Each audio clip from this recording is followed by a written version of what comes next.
Alhamdulillahi Rabbil Alamin, wassalatu wassalamu ala Rasulillah wa ala alihi wa sahbihi ajma'in. Avant de commencer le cours, il y a une personne qui est venue à la mosquée afin de proclamer son islam. Et comme je l'ai dit à chaque fois qu'il y a une conversion, cela nous montre la grandeur d'Allah subhanahu wa ta'ala, sa puissance, et qu'il est capable de guider qui il veut et d'égarer qui il veut.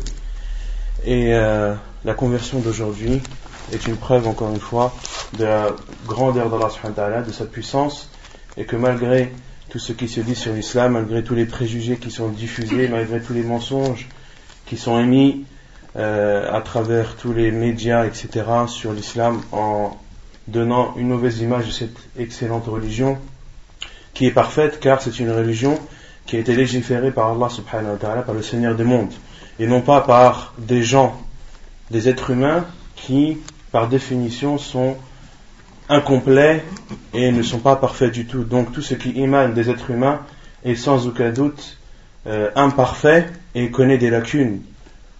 Quant à une chose ou à une règle ou à une religion qui a été établie et instaurée par Allah subhanahu wa ta'ala, elle ne connaît aucune faille, aucune imperfection, car Allah subhanahu wa ta'ala est le tout parfait. Donc je vais demander à la personne de se lever, Inch'Allah, de s'approcher de moi afin de procéder à la conversion. Donc, comment on procède à une conversion? Plutôt ici, comme vous voulez. Comment est-ce qu'on procède à une conversion? C'est tout simple. De rentrer en islam, c'est une chose qui est très simple.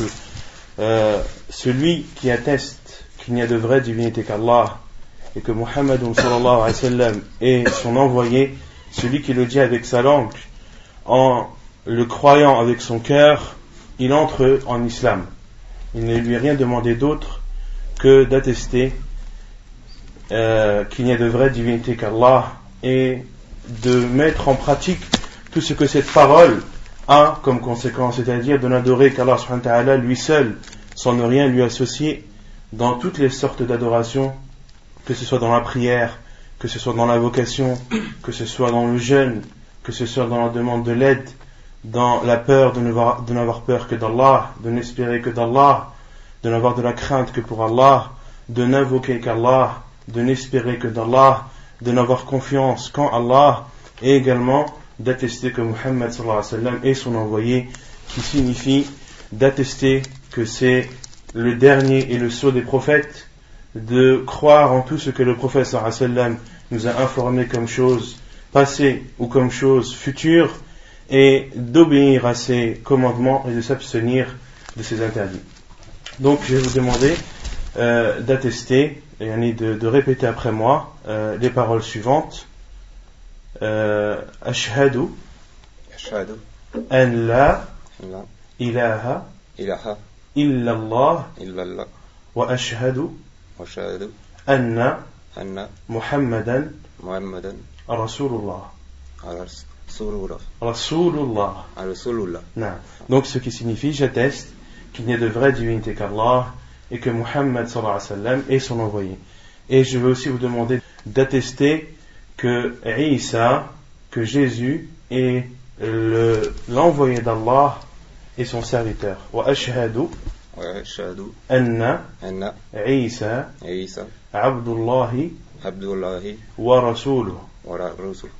Et d'attester également que l'enfer est vérité et que le paradis est vérité. Wa ashhadu anna al-jannata haqqun anna al-jannata haqqun wa anna an-nara haqqun.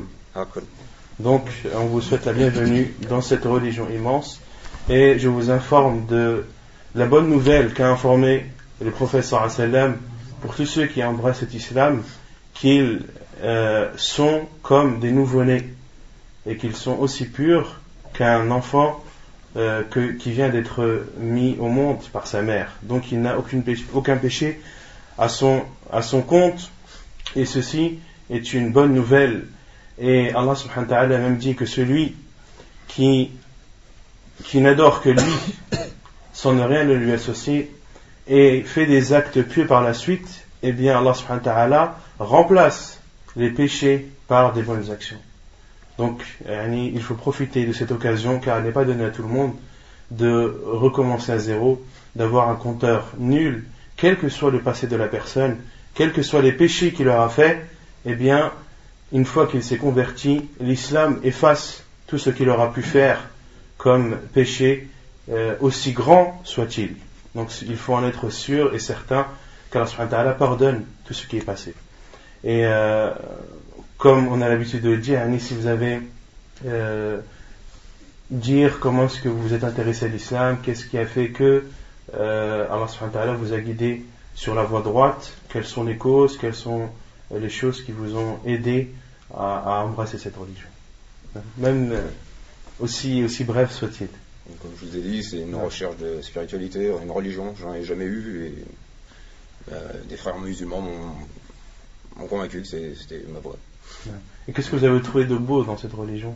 L'amour des gens, l'amour des gens, parce que je sais bien qu'avec les médias, c'est souvent, c'est galvaudé, on raconte un peu n'importe quoi, et les amis que j'ai ils sont sincères. Mon ami Slim qui est en Algérie, qui lui m'a bien dit que j'y trouverai de la joie. Donc j'ai fait confiance. Alhamdulillah. Votre confiance ne sera pas trahie, Inch'Allah. Donc, comme le professeur Hassan le dit, celui qui se convertit, il lui est demandé de faire le grand lavage, de faire les grandes ablutions, qui sont un signe de purification, qui est un moyen par lequel la personne se purifie de tout son passé, où il n'y avait pas d'obéissance à Allah subhanahu wa ta'ala, et de montrer, de marquer de façon évidente une purification et le fait de passer d'un état passé à un état présent et futur, Inch'Allah, qui aura, et on espère tous, une entrée au paradis. Donc, comment faire les grandes ablutions?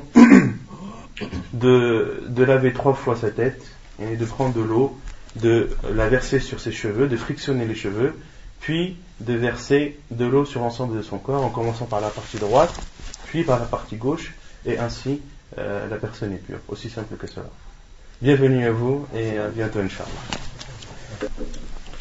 إن الحمد لله نحمده ونستعينه ونستغفره ونعوذ بالله من شرور أنفسنا وسيئات أعمالنا من يهده الله فلا مضل له ومن يضلل فلا هادي له وأشهد أن لا إله إلا الله وحده لا شريك له وأشهد أن محمدا عبده ورسوله يا أيها الذين آمنوا اتقوا الله حق تقاته ولا تموتن إلا وأنتم مسلمون يا أيها الناس اتقوا ربكم الذي خلقكم من نفس واحدة وخلق منها زوجها وبث منهما رجالا كثيرا ونساء واتقوا الله الذي تساءلون به والأرحام إن الله كان عليكم رقيبا يا أيها الذين آمنوا اتقوا الله وقولوا قولا سديدا يصلح لكم أعمالكم ويغفر لكم ذنوبكم ومن يطع الله ورسوله فقد فاز فوزا عظيما أما بعد فإن خير الكلام كلام الله وخير الهدي هدي محمد صلى الله عليه وسلم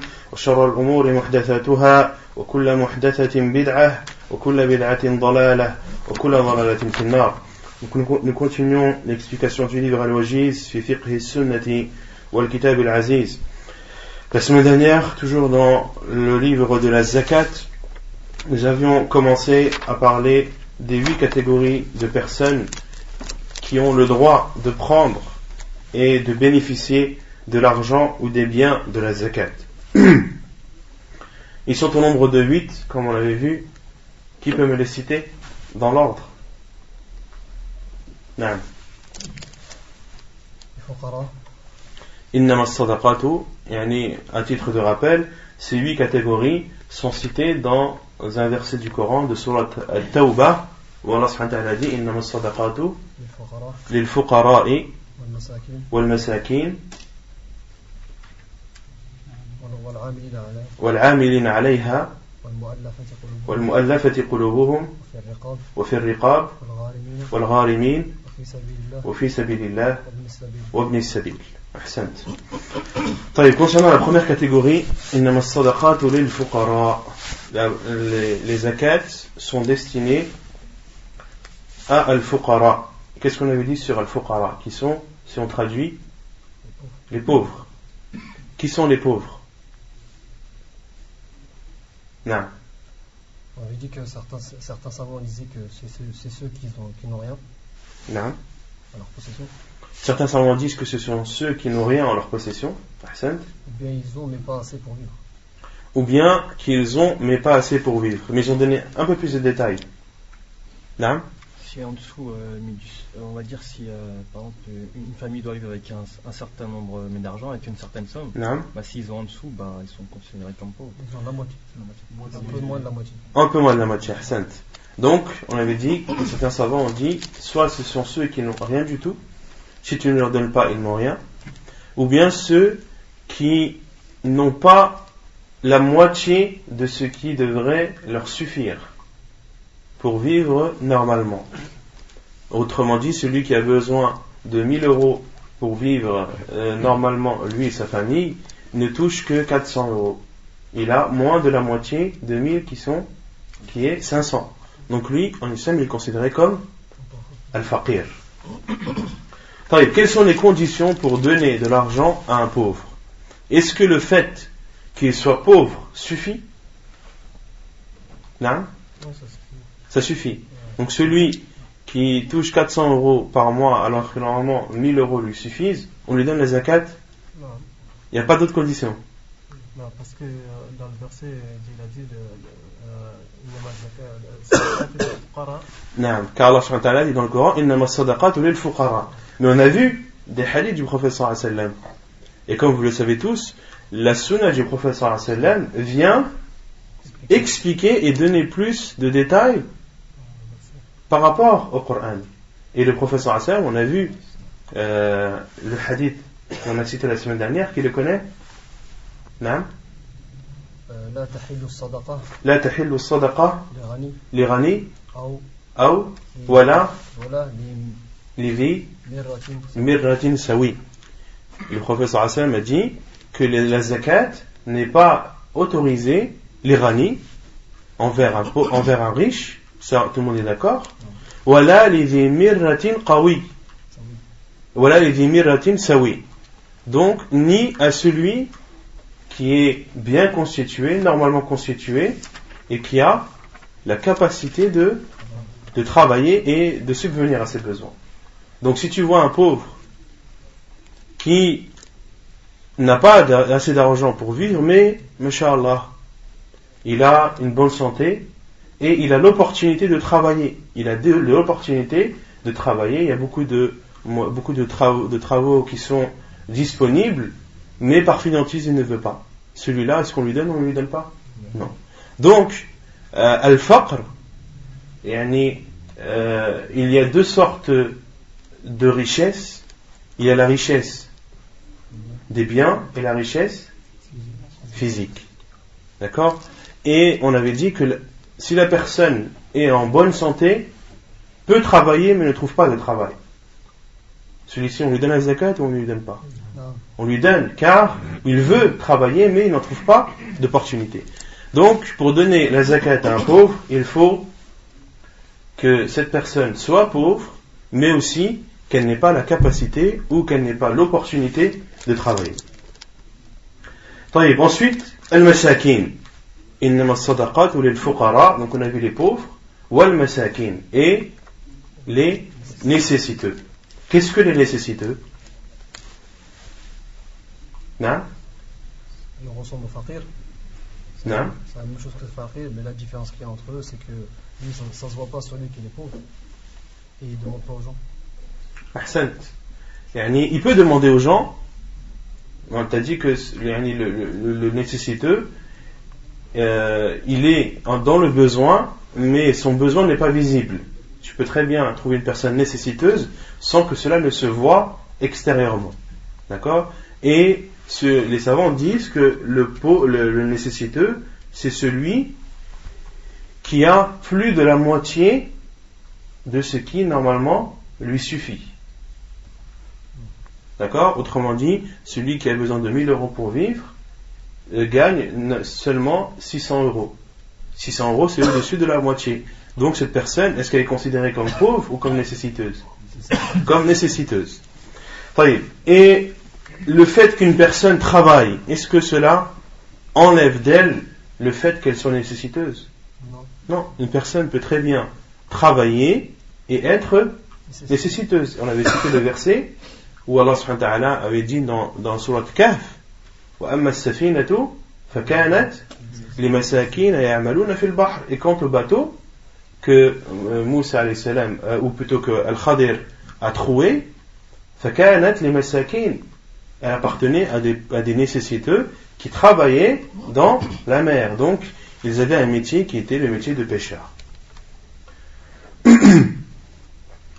Et on avait dit que les meilleurs des nécessiteux, ce sont ceux qui ne demandent pas, comme l'a dit le prophète sallam, ليس المسكين الطواف بهذا الطواف الذي يطوف بالناس. يعني le nécessiteux, ce n'est pas celui qui demande aux gens, celui qui tend sa main aux gens, qui tourne auprès des gens pour avoir de quoi se nourrir ou de quoi s'habiller.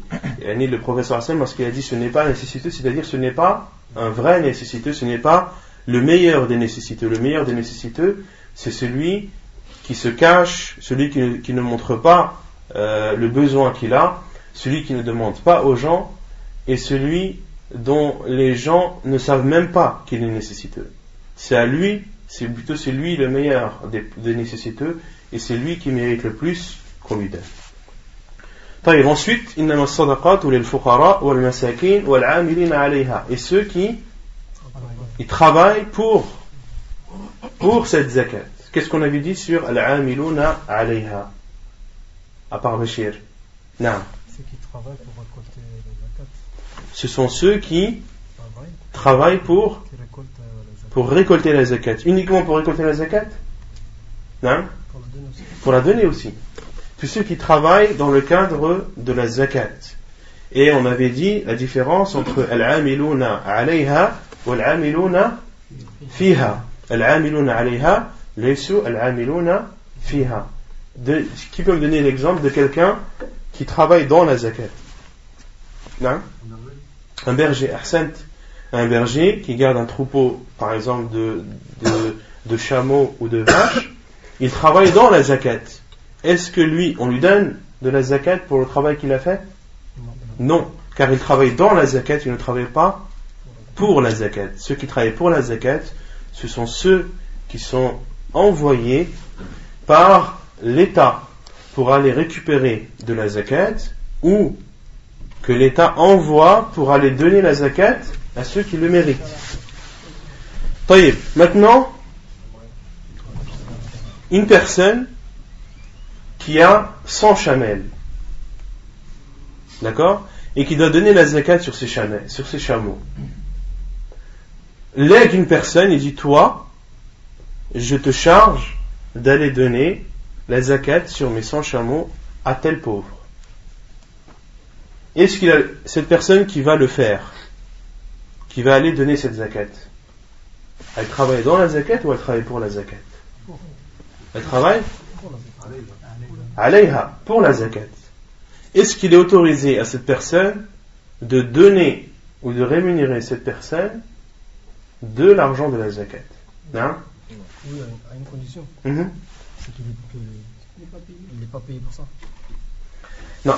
Les savants disent que dans ce cas, cette personne, elle ne travaille pas pour la zakat. Car, effectivement, elle ne travaille pas pour la zakat. Elle travaille pour qui? Elle travaille pour celui qui va payer sa zakat. Et celui qui a payé sa zakat, ce n'est pas la daoula. Ceux qui travaillent pour la zakat, ce sont ceux qui ont été envoyés par l'État. Et ce n'est pas à titre privé. Ceux qui travaillent à titre privé, cela, il doit payer à titre privé. Tu as voulu prendre une personne pour donner la zakat, eh bien c'est à toi de rémunérer cette personne. D'accord? Il faut différencier entre une personne qui a été envoyée par l'État et une personne qui a été envoyée de façon privée. Ce sont deux choses différentes qu'il faut bien distinguer. Et le second, qui a été envoyé par celui qui doit donner la zakat, on ne peut pas dire qu'il travaille pour la zakat. Il travaille pour son patron. Parce que celui qui travaille pour la zakat, il ne fait que ça. Or, le second, c'est ponctuel. C'est un travail temporaire qu'on lui a demandé de faire. L'autre, il est obligé de venir de l'État. Non? C'est obligé que ce soit l'État qui l'envoie. Oui.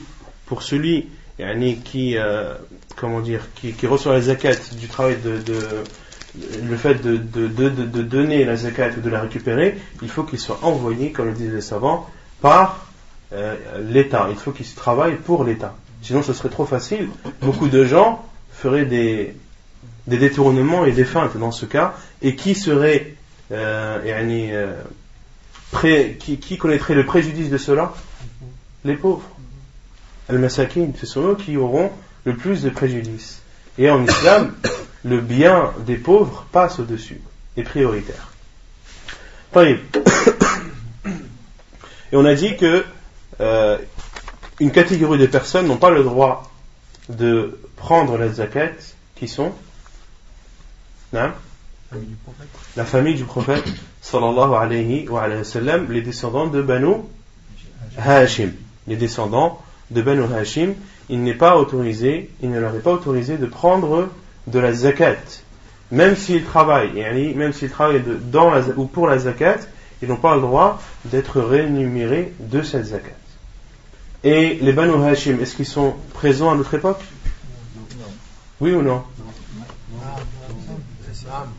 Oui, bien sûr, parce qu'ils descendent. Ils sont présents obligatoirement, vu que c'est une descendance. Et beaucoup de gens à notre époque se prétendent de Banu Hashim. Beaucoup se prétendent de Banu Hashim et ont les preuves de cela. Et les savants disent que la plupart ou la plus grande majorité des descendants de Banu Hashim sont présents au Yémen. Jusqu'à nos jours. Donc ceux qui se prétendent de la famille des descendants de Banu Hashim, ils ne doivent pas prendre la zakat. Ensuite on a parlé de l'mu'allafa qulubuhum, la quatrième catégorie de personnes qui a le droit de récupérer la zakat, qui sont ceux dont le cœur est à prendre ou à gagner. Et qu'est-ce qu'on avait cité? Les différentes personnes qui entrent dans ce cas. La première,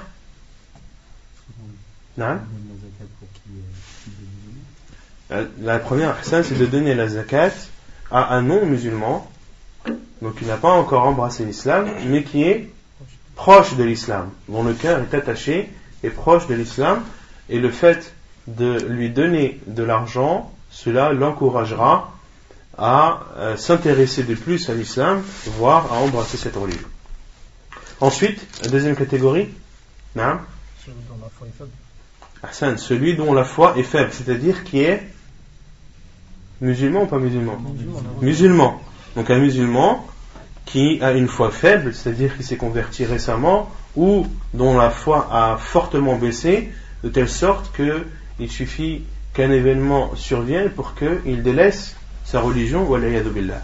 Donc, ces personnes-là, il est autorisé de leur donner de la zakat pour les encourager et pour que leur foi se fortifie. Et on avait cité les hadiths à ce sujet.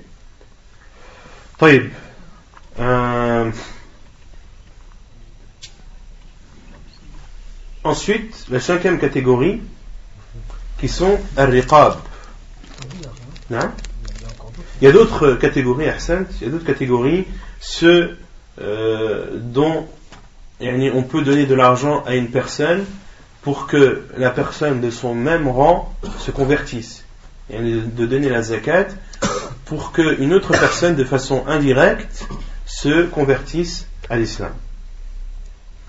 Ou bien de donner de l'argent à un gouverneur qui oppressait les musulmans pour que son oppression envers ces musulmans cesse, qu'il est autorisé de donner de l'argent de la zakat.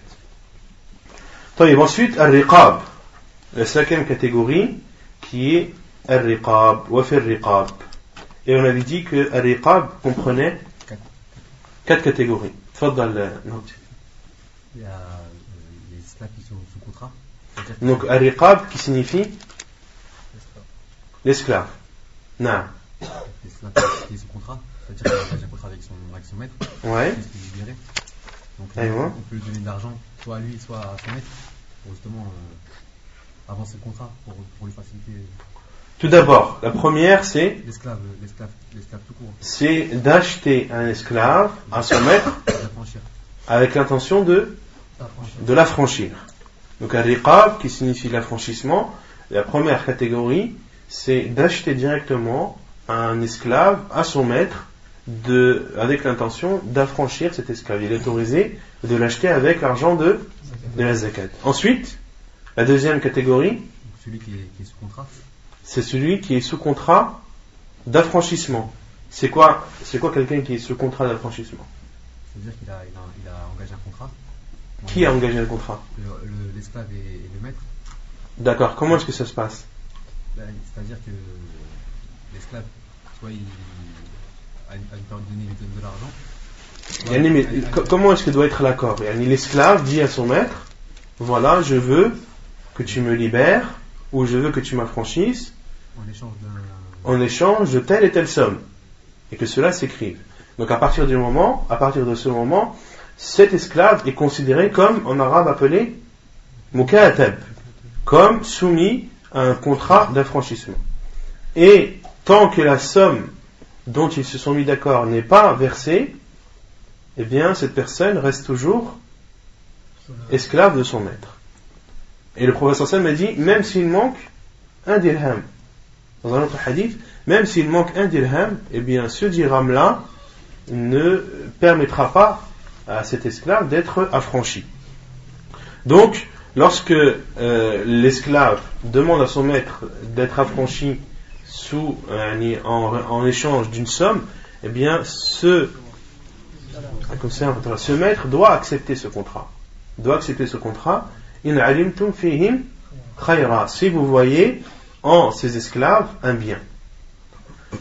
Donc, il est autorisé dans ce deuxième type de cas de donner l'argent soit au maître pour dire voilà l'argent dont tu t'es mis d'accord avec ton esclave pour l'affranchir, ou bien de donner l'argent à l'esclave pour qu'il paye ce qui lui permettra d'être affranchi.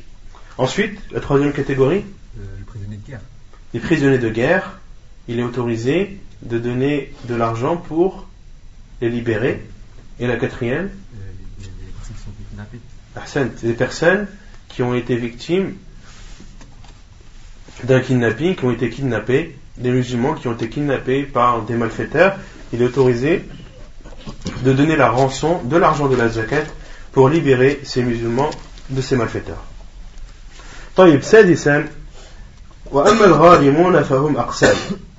Donc la sixième catégorie, qui sont ceux qui sont fortement endettés. Et quant aux endettés, ils sont de plusieurs catégories. فمنهم من تحمل حمالة أو ضمن دينا فلزمه فأجحف بماله أو غرم في أداء دينه أو في معصية ثم تاب فهؤلاء يدفع إليهم.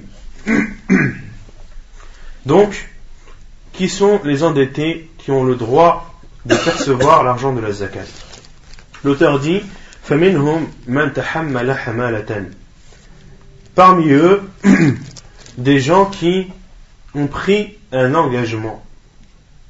Ceux qui ont pris un engagement. C'est-à-dire, ceux qui ont pris l'engagement de payer une somme pour deux tribus qui sont en conflit. Supposons deux tribus, ou deux peuples, ou deux groupes de gens qui sont en conflit. Et le conflit peut mal tourner, peut s'aggraver. Et que la personne qui vient les réconcilier a le droit de prendre un engagement, de dire voilà, pour mettre terme à tous ces problèmes, pour mettre terme à tout ceci qui peut avoir de graves conséquences, eh bien, je donne à un tel 50 000 euros, à tel groupe 50 000 euros et à l'autre 50 000 euros. Ou bien, par exemple, si le conflit porte sur de l'argent, sur une tribu par exemple qui doit 100 000 euros à une autre, et que la première refuse de le donner à la seconde, et malgré les négociations, il n'y a aucun aboutissement. Il est autorisé à la personne de dire voilà, la solution c'est que je vous donne à vous 100 000 euros, Ils disent oui, tenez les 100 000 euros. Ou bien je prends l'engagement de vous donner les 100 000 euros. Il est autorisé de donner à cette personne qui, pour le bien, pourquoi est-ce qu'il a pris cet engagement? Est-ce qu'il y a un bénéfice dedans pour lui? Non. Pour lui, il veut faire un bien, il veut réconcilier. Et le fait de réconcilier des musulmans, c'est une chose qui est demandée. Il est même autorisé de mentir pour réconcilier deux musulmans. De dire à un tel, j'ai parlé avec l'autre et il m'a dit qu'il regrette tout ce qu'il a dit. Et tu vas voir l'autre, tu dis j'ai parlé avec l'autre et il regrette tout ce qu'il a dit. Il veut se réconcilier avec toi. Et l'autre aussi veut se réconcilier avec toi. Alors que aucun des deux n'a dit ça. Mais tu as le droit de mentir pour islahu dhat al-bayn. Tu as le droit de mentir pour réconcilier des musulmans. Et il est aussi également autorisé de prendre des engagements comme ceci, qui ne sont pas simples, à condition que lorsque tu as pris cet engagement, que ton intention était de prendre cet argent de la zakat.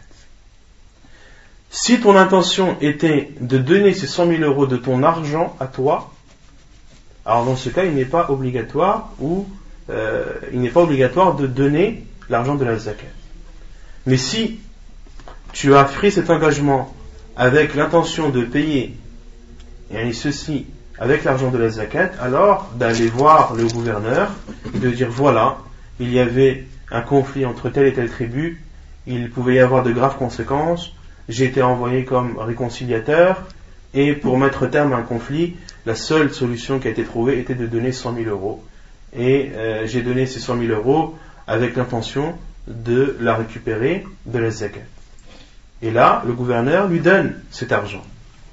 Car cette personne était sincère et ne voulait que le bien des musulmans et leur réconciliation. D'accord? Taïb, si cette personne est riche, est-ce qu'il est autorisé au gouverneur de lui donner? Non. Il est autorisé au gouverneur de lui donner cette somme, même si la personne est riche. Taïb, donc ça, c'est فَمِنْهُمْ مَنْ تَحَمَّلَ حَمَلَةً, celui qui a pris un engagement. D'accord? Non. Non, il y a un exemple. Il y a des hadiths qui viennent après. طيب. أو ضمن دين فلزمه فأجحف بماله. Ou bien celui qui a pris l'engagement, qui a pris la dette de quelqu'un sous sa responsabilité. Par exemple, celui qui voit son frère qui a 20 000 euros de dette. Il dit, moi, les 20 000 euros de dette que tu as, elles sont maintenant pour moi. Et le fait qu'il prenne cet engagement, il était sincère dans cet engagement-là, ça lui a pris tout son argent. Il n'avait que 20 000 euros, par exemple, dans sa possession. Eh bien, cela a pris tout son argent. Il est autorisé de donner à cette personne qui est endettée, de lui donner de l'argent de la zakat. Ou celui qui n'arrive pas à rembourser ses dettes. Celui qui n'arrive pas à rembourser ses dettes, il est autorisé de lui donner de l'argent de la zakat. Ou bien celui qui a été endetté à cause d'un péché qu'il a fait, puis s'est repenti de ce péché.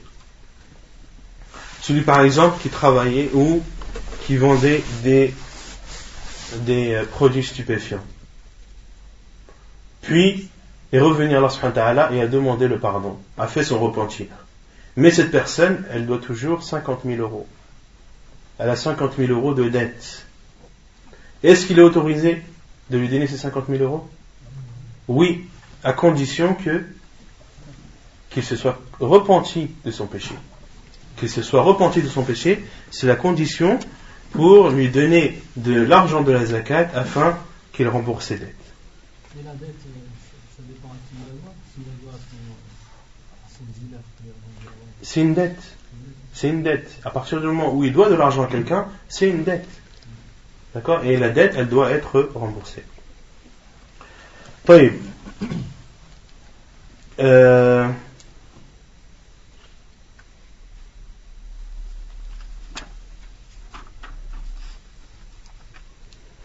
Et il y a des conditions pour le donner de donner la zakat pour qu'une personne rembourse ses dettes. Il faut que la personne soit pauvre, sauf pour celui qui a pris l'engagement, et il faut qu'elle n'ait pas la possibilité de pouvoir rembourser ses dettes. Parce que est-ce qu'on a le droit de donner de la zakat pour qu'une personne rembourse ses dettes alors qu'elle a la possibilité de les rembourser? Non, il faut qu'elle n'ait pas la possibilité de rembourser. Il faut qu'elle n'ait pas la possibilité de rembourser pour que la zakat lui soit autorisée. Et Allah subhanahu wa ta'ala a dit, quand on suit le verset, innama sadaqatu, la zakat, les sadaqat, lil fuqara, sont destinés aux pauvres, wal masakin, aux nécessiteux, wal amilina alayha, ceux qui travaillent pour la zakat, wal mu'allafati qulubuhum, et ceux dont les cœurs sont à prendre.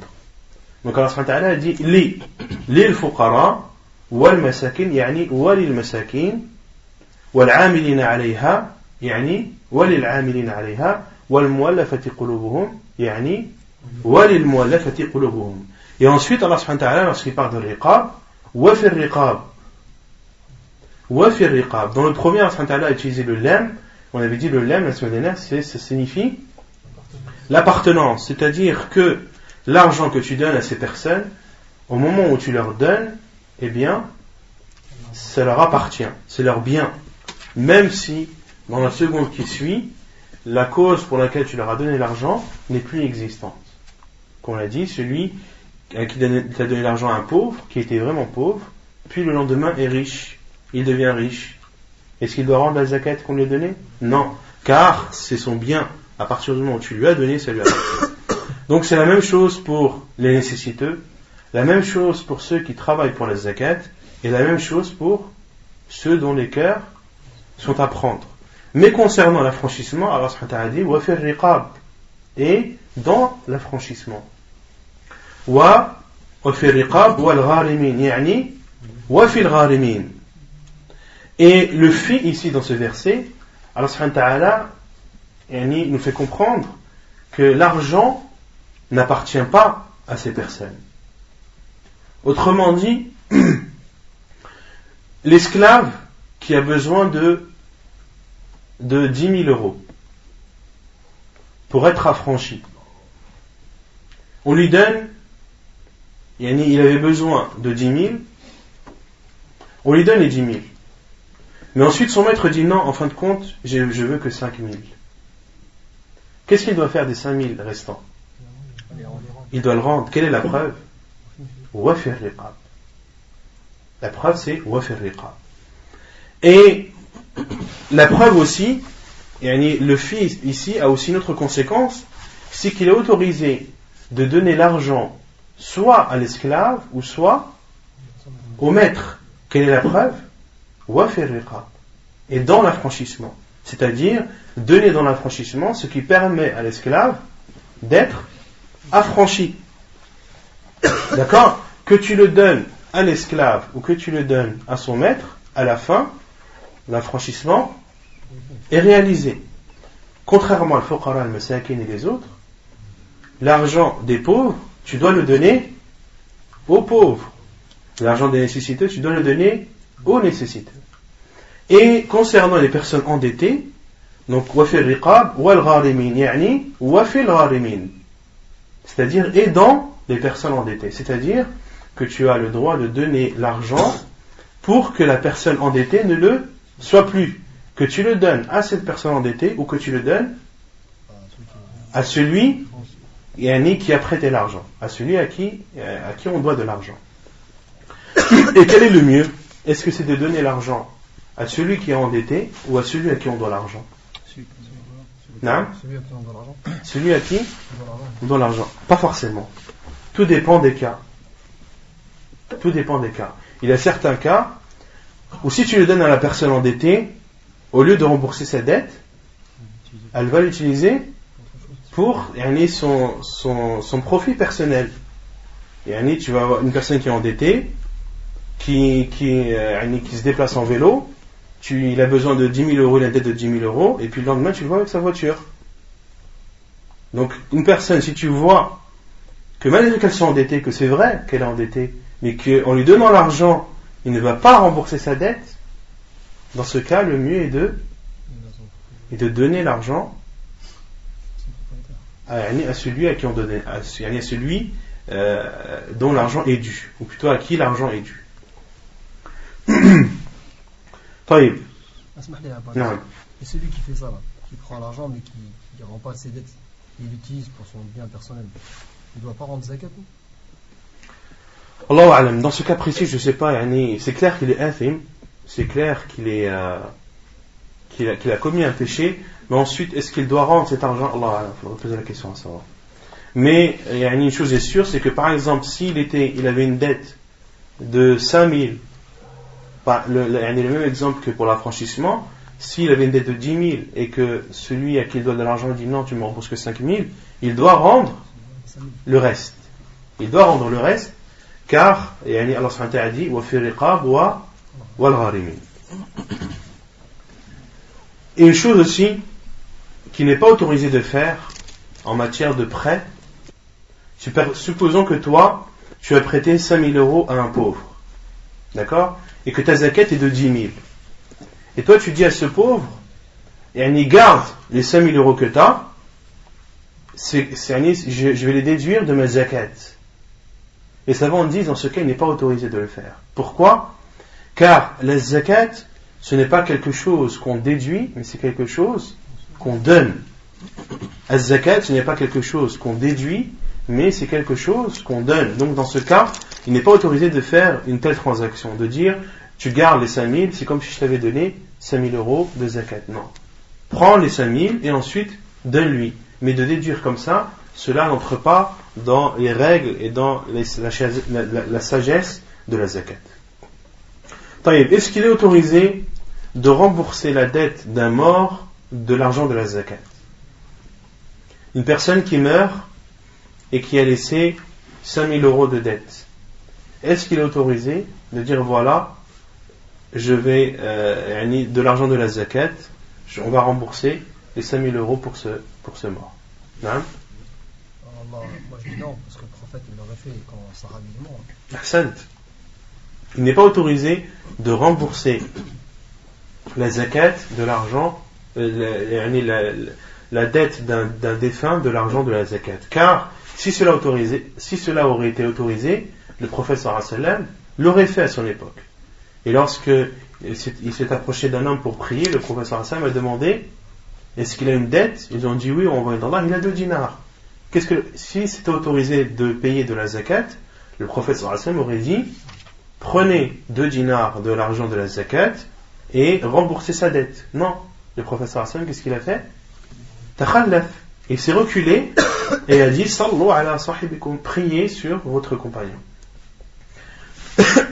Et une autre preuve, c'est le hadith du prophète sallallahu alayhi wa sallam où il dit celui qui laisse de l'argent, c'est pour ses héritiers, et celui qui laisse une dette, elles sont pour moi et c'est à moi de les rembourser.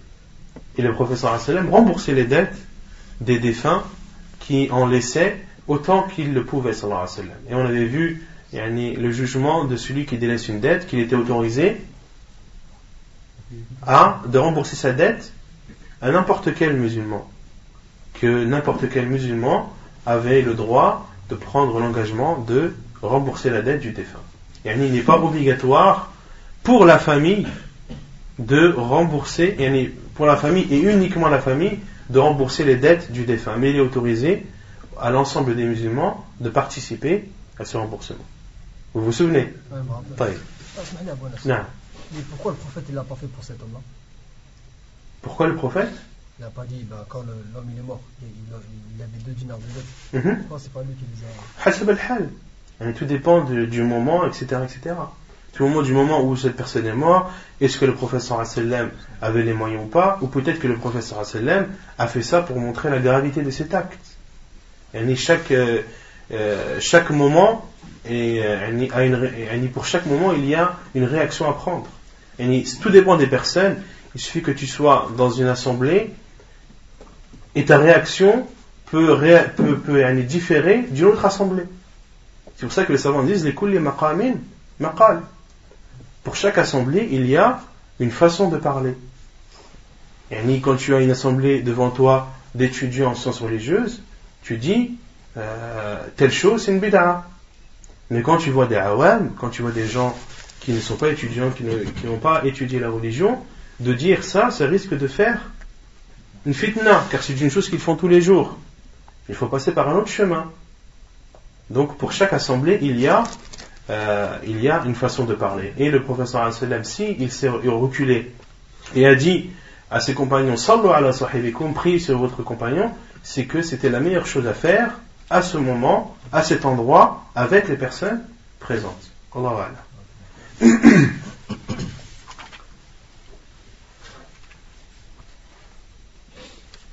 طيب. Quelle est la preuve de tout ça? والأصل في هذا الباب حديث قبيصة ابن مخارق الهلالي قال تحملت حمالة فأتيت رسول الله صلى الله عليه وسلم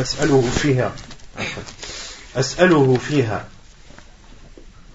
فقال أقم حتى تأتينا الصدقة فنأمر لك بها فقال ثم قال يا قبيصة إن المسألة لا تحل لأحد إلا لأحد ثلاثة رجل تحمل حمالة فحلت له المسألة حتى يصيبها ثم يمسك ورجل أصابته جائحة اجتاحت ماله فحلت له المسألة حتى يصيب قواما من عيش أو قال سدادا من عيش ورجل أصابته فاقة ثم يقوم ثلاثة من ذوي الحجاء من قومه لقد أصابت فلانا فاقة فحلت له المسألة حتى يصيب قواما من عيش أو قال سدادا من عيش فما سواهن من المسألة يا قبيصة سحتا يأكلها صاحبها سحتا حديث صحيح رواه مسلم وأبو داود والنسائي. Et la base dans tout cela, c'est le hadith de Qabisa ibn Mukhariqin al-Hilali qui dit j'ai pris un engagement et je suis venu voir le prophète sallallahu alayhi wa sallam as'aluhu fiha pour lui demander sur cet engagement que j'ai pris, c'est-à-dire pour demander au prophète sallallahu alayhi wa sallam de lui donner l'argent qui va lui permettre de tenir son engagement. فقال أقم, et le prophète sallallahu alayhi wa sallam lui a dit أقم يعني اثبت واصبر, c'est-à-dire patiente et sois courageux حتى تأتينا الصدقة فنأمر لك بها, jusqu'à ce que les zakats nous parviennent et nous ordonnerons alors de te la donner. Il y a dans ce hadith une preuve qui appuie le fait qu'il est autorisé de donner la zakat à non. Il y a une preuve dans ce hadith d'un sujet qu'on a traité déjà. Non, sur le fait de donner la zakat à l'ensemble des catégories ou à l'une d'elles. Dans ce hadith, le prophète sallallahu alayhi wa sallam, qu'est-ce qu'il a dit? Patiente, hatta ta'tina, ou aqim, certains savants ont dit aqim, yani aqim bil Madina, c'est-à-dire réside à Médine, hatta ta'tina sadaqa, jusqu'à ce que les zakat nous parviennent et nous ordonnerons alors de te la donner. De la donner à qui? À cette personne qui est considérée comme étant endettée. Donc on déduit de ce hadith qu'il est autorisé de donner la zakat à une des 8 catégories sans la donner aux autres. Puis le prophète sallallahu alayhi wa sallam lui a dit: Ô Qabisa, innal mas'alata la tahillu illa li ahadi thalatha. Le fait de demander aux gens n'est pas autorisé sauf pour 3 personnes. Rajulin tahammala hamalatan, pour un homme qui a pris un engagement. Fahallat lahu al-mas'ala hatta yusibuha thumma yumsik. Il lui est autorisé alors de demander, c'est-à-dire de demander aux gens même de l'argent de la zakat, hatta yusibaha, jusqu'à ce qu'il récupère son dû ou ce qu'il doit, thumma yumsik, puis s'abstient. Lorsqu'il a remboursé sa dette, est-ce qu'il continue à demander aux gens? Non. Le prophète sallallahu alayhi wa sallam a dit thumma yumsik, puis il s'abstient de demander aux gens, car ce qu'il a voulu a eu lieu. وَرَجُلٍ أَصَابَتْهُ جَائِحَةٌ اجْتَاحَتْ مَالَهُ, et une personne qui a été victime d'une catastrophe, qui a pris tout son argent ou qui a détruit tous ses biens, comme celui qui est un fermier ou un agriculteur qui a été victime d'une catastrophe naturelle et du jour au lendemain toutes ses récoltes sont réduites à néant, il n'a plus rien. Là le prophète sallallahu alayhi wa sallam a dit فَحَلَّتْ لَهُ الْمَسْأَلَةِ, il lui est autorisé de demander aux gens حَتَّى يُصِيبَ قِوَامًا مِنْ عَيْشٍ, jusqu'à ce qu'il obtient un moyen de vivre, jusqu'à ce qu'il a les moyens de vivre normalement. أو قال سدادا من عيش, سدادا jusqu'à ce qu'il trouve un bouchon, si on traduit comme ça, jusqu'à ce qu'il trouve ce qui va boucher ou ce qui va combler sa pauvreté, ce qui va recouvrir sa pauvreté. وَرَجُلٍ أَصَابَتْهُ فَاقَةٌ, et فَاقَةً وَرَجُلٍ أَصَابَتْهُ فَاقَةً, et un homme qui a été atteint d'un grand besoin, qu'il y a une chose qui lui est arrivée qui le met dans un besoin immense, حتى يقوم ثلاثة من ذوي الحجة من قومه, au point que 3 personnes de son peuple se lèvent et disent لقد أصابت فلانا فاقة, un malheur a frappé telle personne, au point qu'il devient extrêmement nécessiteux, qu'il est dans le besoin, au point que des personnes de son peuple attestent de cela.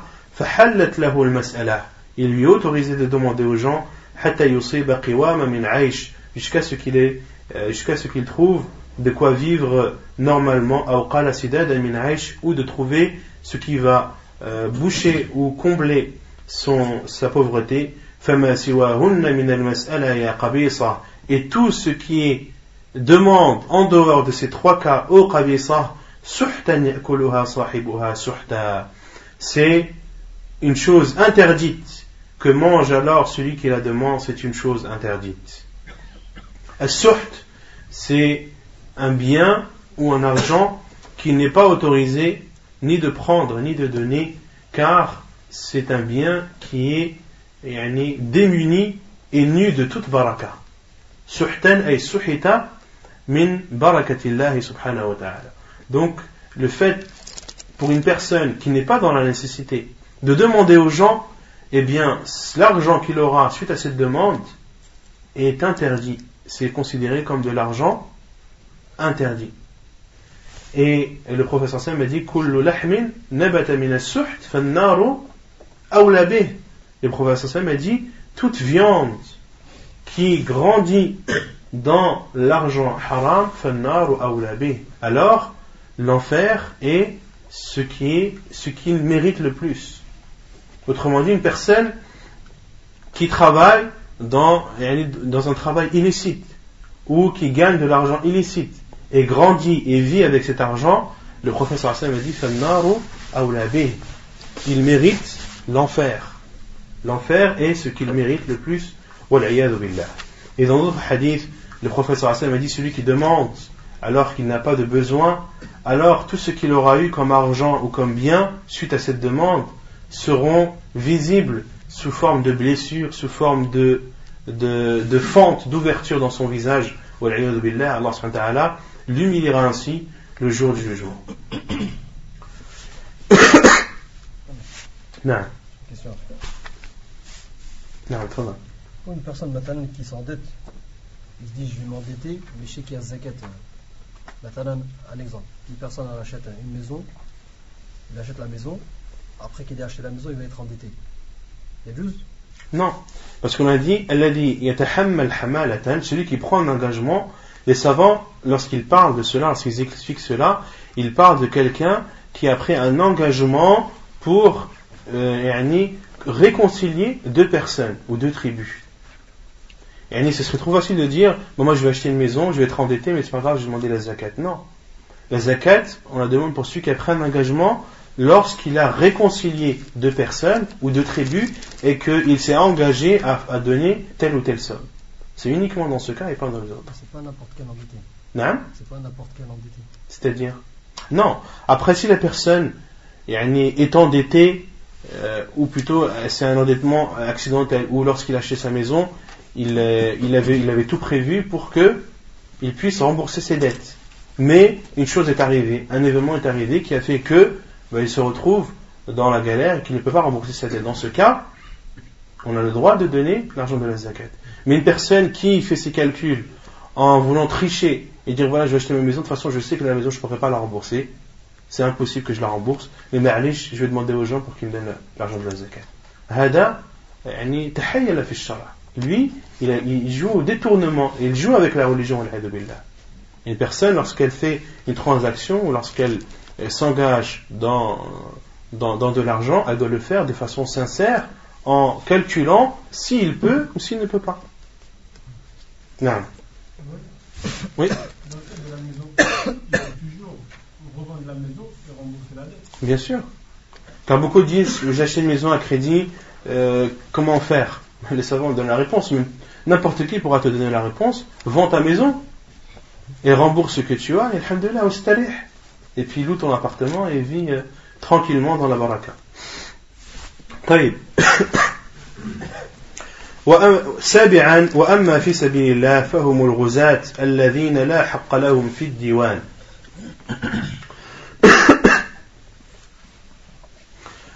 La septième catégorie وأما في سبيل الله. Donc إنما الصدقات للفقراء والمساكين والعاملين عليها والمؤلفة قلوبهم وفي الرقاب والغارمين وفي سبيل الله. Ceux qui sont dans le sentier d'Allah. Qu'est-ce que signifie ceux qui sont dans le sentier d'Allah? Car le sentier dans le Coran a été cité envers deux choses. Il y a le sentier d'Allah et il y a le sentier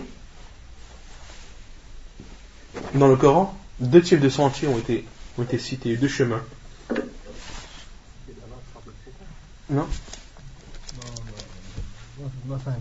Dans le Coran, le terme sabil a été attribué à Allah, wa fi sabilillah, comme dans le verset wa fi sabilillah, c'est-à-dire dans le sentier d'Allah. Mais il y a un autre type de sentier qui a été attribué à non, il y a l'autre. Fi sabili wa man yashaqiq ar-rasula min ba'di ma tabayyana lahu al-huda wa yattabi' ghayra sabili al-mu'minin. Et celui qui va à l'encontre du prophète sallallahu alayhi wa sallam, après que la guidée lui a été montrée, et qui suit à une autre voie que la voie des croyants. Et les savants ont dit sabilullah, la voie d'Allah, c'est-à-dire la voie qui mène à Allah. Et la voie des croyants, c'est la voie qui est empruntée par les compagnons des croyants. Et les croyants dans le verset, parce qu'Allah parle des croyants à l'époque du prophète sallallahu alayhi wa sallam, il parle de qui? Des compagnons radiyallahu anhum. Donc, sabilullah, c'est tout ce qui amène, ce sont tous les chemins qui amènent à Allah. Et ils sont au nombre de combien de chemins amènent à Allah? Un seul. La preuve c'est quoi? Ihdina as-sirat al-mustaqim, ou un hadith du prophète sallallahu alayhi wa sallam, où il a tracé un trait par terre et a tracé des petits traits à droite et à gauche de ce grand trait. Puis Allah subhanahu wa ta'ala a dit Hada sirat, le prophète sallallahu alayhi wa sallam a dit Hada siratullah et wahadihi as-subul, et les traits qu'il a fait à droite et à gauche, ce sont plein de voies. Et ensuite le prophète sallallahu alayhi wa sallam a dit Ala ra'si kulli minha shaytanun yad'u ilayha. Et au bout de chacune de ces petites voies, il y a un diable qui appelle à cette voie.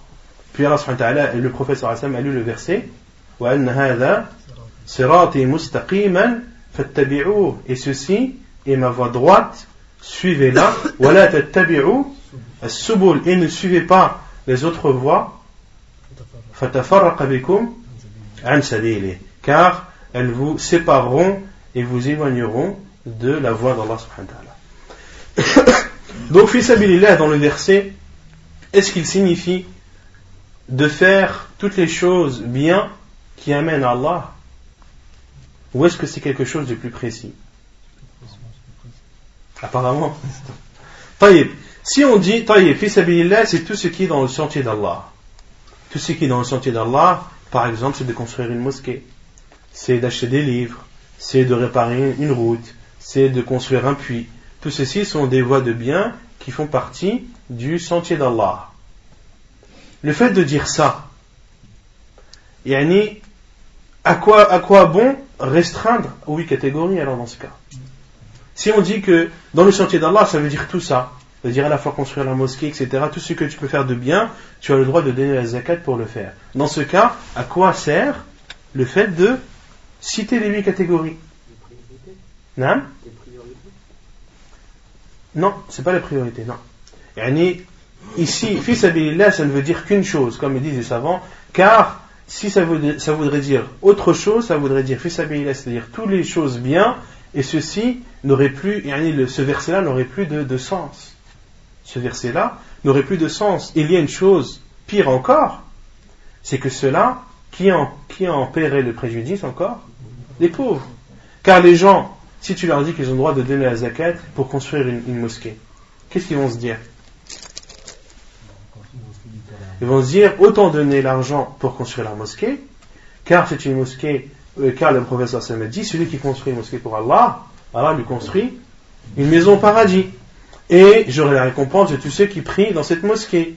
Et il va faire ses calculs, il va voir que c'est plus rentable de donner l'argent de la zakat pour la construction de la mosquée, et non pour les pauvres. Et dans ce cas, qui en paierait les préjudices? Ce seront les pauvres. Donc les savants disent, et c'est l'avis le plus sûr, que fi sabilillah ici, ça veut dire une seule chose, ou plutôt deux choses. Et ce sont ceux qui combattent dans le sentier d'Allah. Wala haqqa lahum fi diwan, et ceux qui n'ont pas de salaire, ceux qui ne sont pas des militaires d'un État, ceux qui ne sont pas rémunérés pour leur combat, ou pour le combat qu'ils font. Et certains savants ont dit qu'il est autorisé de donner à un militaire si l'argent qu'il perçoit ne lui suffit pas. Si l'argent qu'il perçoit ne lui suffit pas, alors il est autorisé de lui donner, de rajouter pour que cela lui suffise, de l'argent de la zakat. وعند الإمام أحمد والحسن وإسحاق والحج من سبيل الله والحج من سبيل الله. Et selon l'imam Ahmed et Al-Hassan et Ishaq, ils ont dit que le hajj également fait partie du sentier d'Allah. Et concernant le fait de donner l'argent fi sabilillah, c'est-à-dire aux combattants, ici Allah subhanahu wa ta'ala dit wa fi sabilillah, donc il est autorisé de donner aux combattants ou à tous ceux qui pourraient les aider à combattre, c'est-à-dire de leur acheter les moyens de combattre, que ce soit des armes ou que ce soit la nourriture ou que ce soit tout ce qui permet de leur soigner, etc. Tout ce qui est en rapport avec le combat fi sabilillah, eh bien il est autorisé de donner la zakat pour ceci. Et selon Imam Ahmed et Al-Hassan et Ishaq, ils disent qu'il y a aussi, entre aussi dans le sentier d'Allah, le hajj, l'il hadith. Et ceci, la preuve, c'est un hadith. Car lorsque l'on spécifie une chose, il faut toujours la spécifier avec une preuve. Et quelle est la preuve? Quel est ce hadith qui nous permet de déduire que Al-Hajj fait partie du sentier d'Allah? قلت, c'est-à-dire l'auteur dit يريد بالحديث حديث ابن عباس رضي الله عنه قال, il veut dire par le hadith d'Abdullah ibn Abbas رضي الله عنه lorsqu'il a dit أراد رسول الله صلى الله عليه وسلم الحج فقالت امرأة أحجني مع رسول الله صلى الله عليه وسلم. فقالت امرأة لزوجها أحجني مع رسول الله صلى الله عليه وسلم. فقال ما عندي ما أحجك عليه. قالت أحجني على جملك فلان. قال ذاك حبيس أي وقف في سبيل الله عز وجل. فأتى رسول الله صلى الله عليه وسلم فقال إن امرأتي تقرأ عليك السلام ورحمة الله وإنها سألتني الحج معك. قالت أحجني مع رسول الله صلى الله عليه وسلم. فقلت ما عندي ما أحجك عليه. قالت أحجني على جملك فلان. فقلت ذاك حبيس في سبيل الله. فقال صلى الله عليه وسلم أما إنك لو أحججتها عليه كان في سبيل الله. حديث حسن صحيح. Quelle est la preuve? La preuve, c'est le hadith d'Abdullah ibn Abbas radiyallahu anhu qui dit que le prophète sallallahu alayhi wa sallam voulait accomplir le hajj. Et une femme a dit à son mari, fais que je fasse le pèlerinage avec l'envoyé d'Allah sallallahu alayhi wa sallam. Et son mari lui a répondu, ma indi ma hujjuka alayh. Je n'ai pas de quoi te faire le pèlerinage. Yani, je n'ai pas de monture ni de moyen de transport qui me permettra de t'emmener faire le hajj avec l'envoyé d'Allah sallallahu alayhi wa sallam. قالت أحجني على جملك فلان. يعني fais que je fasse le pèlerinage en prenant ton chameau un tel. Et son mari lui a dit ذاك حبيس في سبيل الله عز وجل. Ce chameau je l'ai donné fi sabilillah, c'est-à-dire je l'ai donné pour que je l'ai donné à titre de zakat pour que il soit utilisé dans le sentier d'Allah, c'est-à-dire dans le djihad fi sabilillah. فأتى رسول الله صلى الله عليه وسلم. Il est parti voir le prophète صلى الله عليه وسلم. Il lui a dit إن امرأتي تقرأ عليك السلام ورحمة الله. Ma femme te passe le salut d'Allah. وإنها سألتني الحج معك. Elle m'a demandé de faire le pèlerinage avec toi et m'a dit fais que je fasse le pèlerinage avec l'envoyé d'Allah. فقلت, et je lui ai dit je n'ai pas de quoi te faire le pèlerinage. Et elle a dit fais-moi, emmène-moi au pèlerinage sur ta chamelle un tel ou sur ton chameau un tel. Et je lui ai dit c'est une donation dans le sentier d'Allah. Et le prophète sallallahu alayhi wa sallam lui a dit ama innaka law ahjajtaha alayhi kana fi sabilillah. Et le prophète sallallahu alayhi wa sallam lui a dit si tu lui permets de faire le pèlerinage sur ce chameau, alors ce sera considéré comme dans le sentier d'Allah. Et le hadith n'est pas fini, l'auteur n'a pas cité la fin du hadith. Puis l'homme lui a dit wa inna imra'ati amaratni wa innaha amaratni an as'alaka ma ya'dilu hajjatan ma'ak.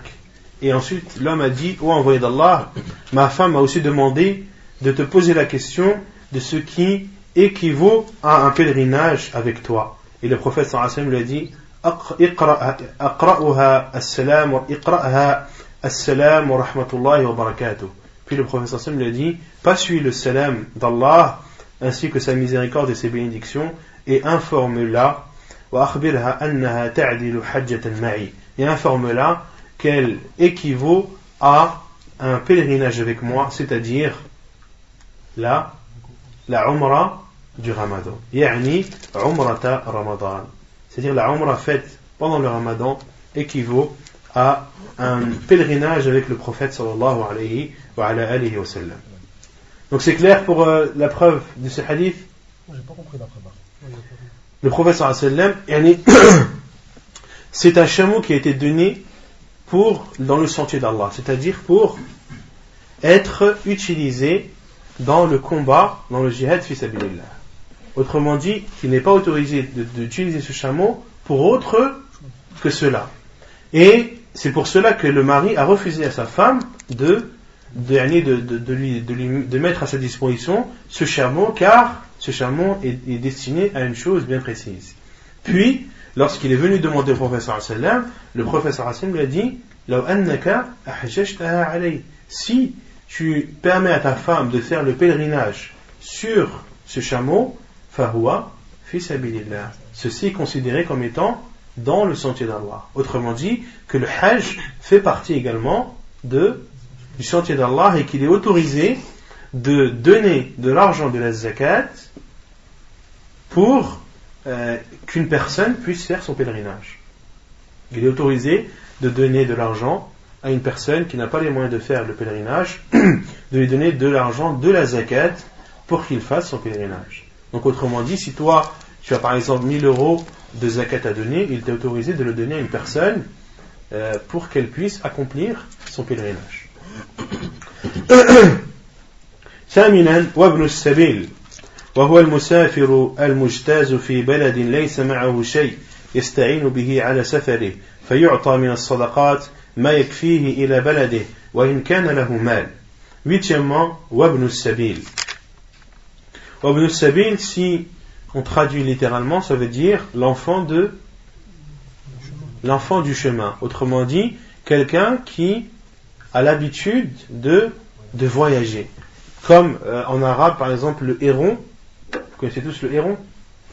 C'est l'oiseau qui vit toujours à proximité de l'eau et qui pêche et qui se nourrit de poissons. Et en arabe, il est appelé Ibnul Ma. Il est appelé l'enfant de l'eau. Pourquoi? Car il est toujours à proximité de l'eau et se nourrit des poissons présents dans les lacs, dans les rivières ou même dans les océans. Wahuwa al-Musafir, qu'est-ce que Ibn al-Sabil? C'est le voyageur qui est bloqué ou qui a des difficultés dans un pays et qui n'a rien pour l'aider dans son voyage pour retourner à son pays. Il est autorisé de donner à cet homme, à ce voyageur, de l'argent de la zakat qui va lui permettre de retourner dans son pays. Même si cette personne est dans son pays une personne riche. Même si dans son pays c'est une personne qui est riche, mais qu'en état de voyage et il a connu des difficultés et n'a pas les moyens de revenir, alors il est autorisé de lui donner de l'argent de la zakat. وهكذا الحكم في من أنشأ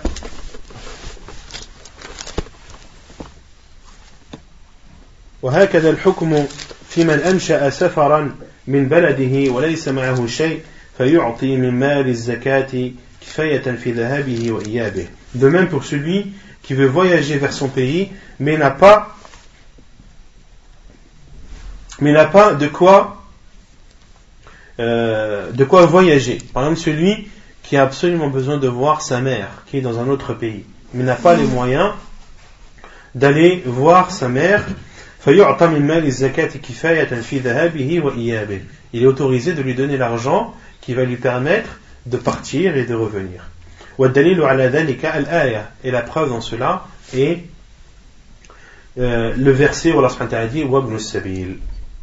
وما رواه الإمام أبو داود وابن ماجه من حديث معمر عن يزيد بن أسلم عن عطاء بن يسار عن أبي سعيد رضي الله عنه قال قال رسول الله صلى الله عليه وسلم لا تحل الصدقة لغني إلا خمسة العامل عليها أو رجل اشتراها بماله أو غارم أو غاز في سبيل الله أو مسكين تصدق عليه فأهدى منها لغني. حديث صحيح رواه ابن ماجه وأبو داود. Il y a, la zakat est interdite pour les riches sauf 5 catégories de riches. Comme cela est rapporté dans le Musnad d'Abu Daoud, Ibn Majah, selon Ma'mar, selon Yazid, Ibn Aslam, selon Ata ibn Yasar, selon Abu Sa'id, radiyallahu anhu, qui dit que le prophète sallallahu alayhi wa sallam a dit la sadaqa, c'est-à-dire la zakat, est interdite pour les riches sauf 5. Al-amilu alayha, ceux qui travaillent pour la zakat. Aw rajulin ishtaraha bimalih, ou bien un homme qui l'achète de son argent. Qu'est-ce que ça veut dire? On achète un riqab. Il prend un engagement? Non. Aw rajulin ishtaraha bimalih, ou bien un homme qui l'achète de son argent. Non. Par exemple, on met une zakat, une chamelle,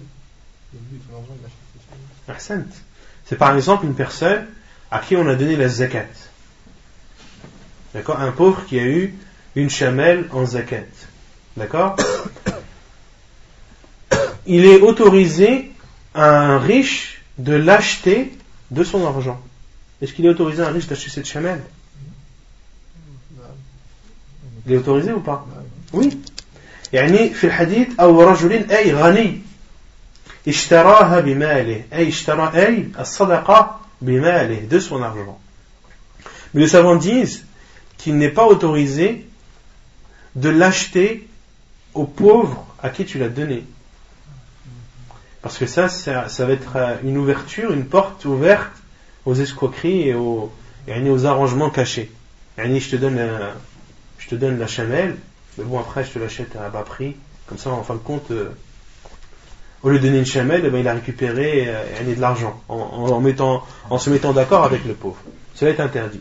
Il est autorisé à un riche d'acheter une zakat, un bien, de son argent, à un pauvre à qui il n'a pas donné la zakat. Là, j'ai pas compris cette phrase. Et toi, tu es un pauvre, toi, tu es un riche. Tu avais une chamelle à donner en zakat. Tu l'as donnée à un pauvre. D'accord? Il ne t'est pas autorisé à toi, qui a donné cette chamelle en zakat, à ce pauvre, d'acheter cette chamelle. Mais si un autre riche vient et achète cette chamelle, cela est autorisé. Ça fait que le pauvre, il a le droit de vendre ses zakat. Bien sûr. C'est son bien.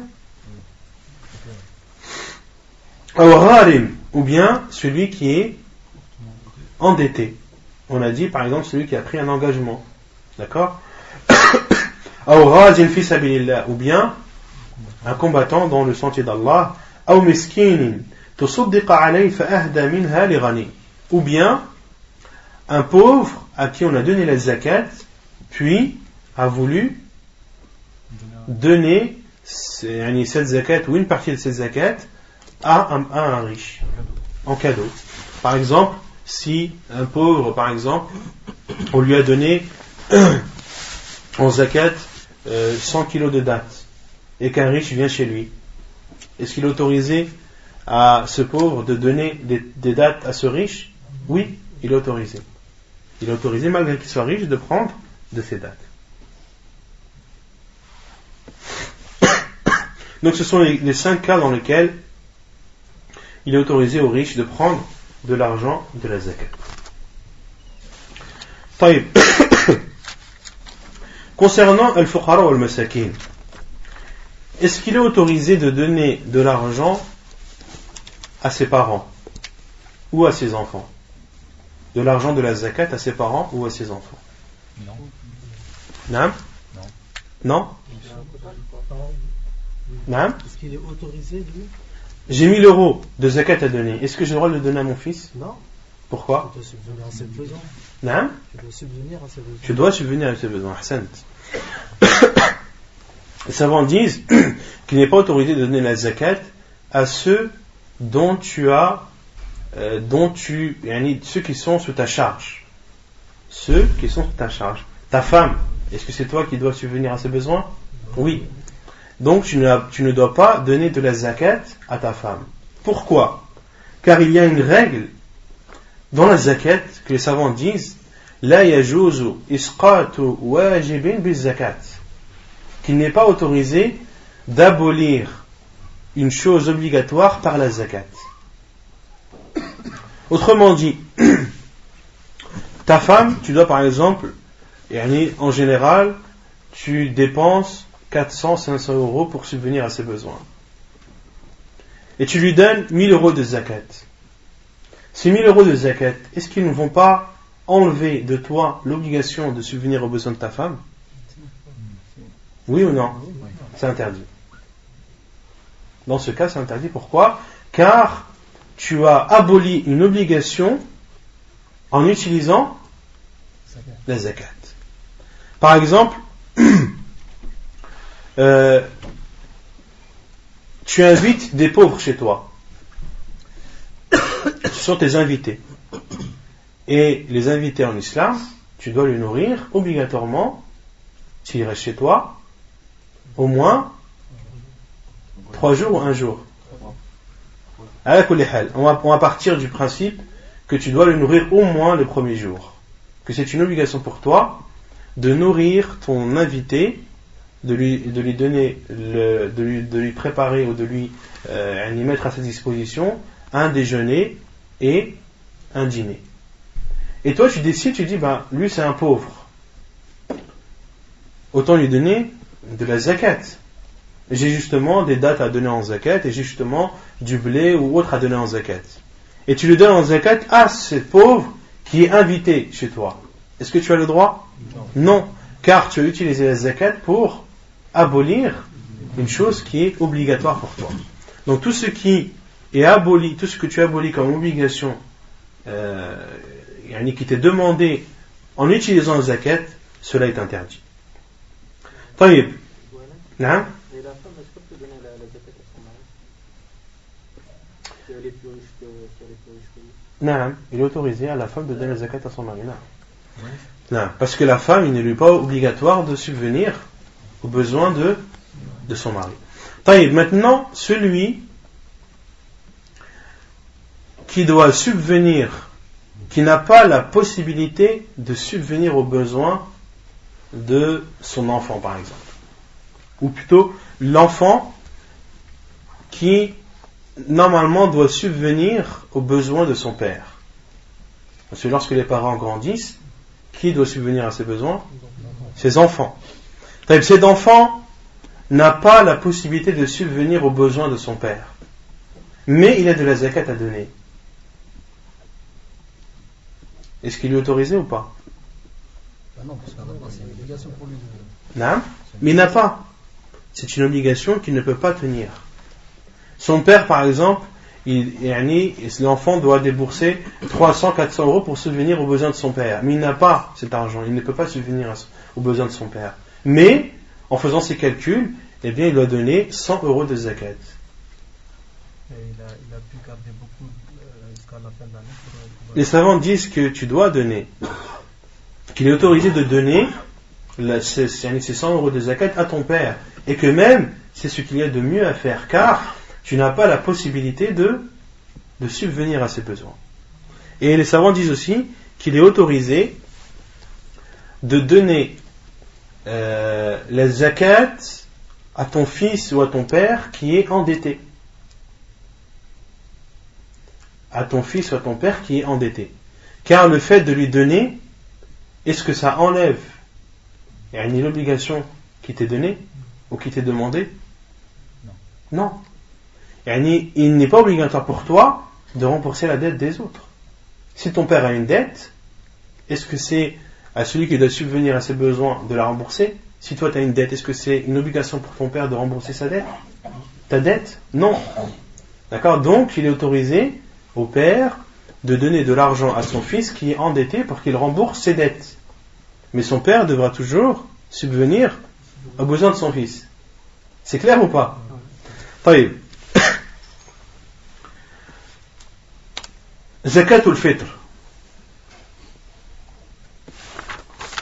حكمها زكاة الفطر واجبة على كل مسلم لحديث ابن عمر رضي الله عنهما قال فرض رسول الله صلى الله عليه وسلم زكاة الفطر صاعا من تمر أو صاعا من شعير على العبد والحر والذكر والأنثى والصغير والكبير من المسلمين وأمر بها أن تؤدى قبل خروج الناس إلى الصلاة. Donc zakat al-fitr, qui est la zakat à donner à la fin du Ramadan. Son jugement, hukmuha zakat al-fitr wajibatun ala kulli muslim. La zakat al-fitr est obligatoire pour tout musulman. La preuve est le hadith d'Ibn Umar radiyallahu anhuma qui dit, le prophète sallallahu alayhi wa sallam a ordonné la zakat al-fitr, un sa' de date, ou bien un sa' d'orge, ou bien un sa' d'orge, et ceci pour l'esclave comme pour le libre, pour le garçon comme pour la fille, le petit comme pour le grand, parmi les musulmans, wa amara biha, et il a ordonné qu'elle soit donnée avant que les gens ne sortent pour la prière. Hadith authentique rapporté par Al-Bukhari et Muslim. Donc on en déduit ici que zakat al-fitr est obligatoire. Son jugement, c'est l'obligation. Et elle est obligatoire pour tous les musulmans. Et la quantité, sa' min tamr. Un sa', on avait dit, c'était 4 amdad, arba'at amdad. Qu'est-ce qu'un moud? C'est le fait de ce qui est contenu dans les mains qui sont ouvertes et jointes. Donc le prophète sallallahu alayhi wa sallam a ordonné de donner la zakat en donnant un sa' de date ou bien un sa' d'orge, et ceci pour les esclaves comme pour les libres, les femmes comme les hommes, les petits comme les grands, min al-muslimin. Et le prophète sallallahu alayhi wa sallam a dit min al-muslimin. Donc si tu as des enfants qui ne sont pas musulmans, est-ce que tu dois sortir la zakat pour eux? Non, tu dois sortir la zakat al-fitr pour ceux qui sont sous ta responsabilité, mais qui sont musulmans. Ceux qui ne sont pas musulmans, tu ne dois pas sortir la zakat pour eux. Wa amara biha, et le prophète sallallahu alayhi wa sallam a ordonné qu'on la donne avant que les gens ne sortent à la prière.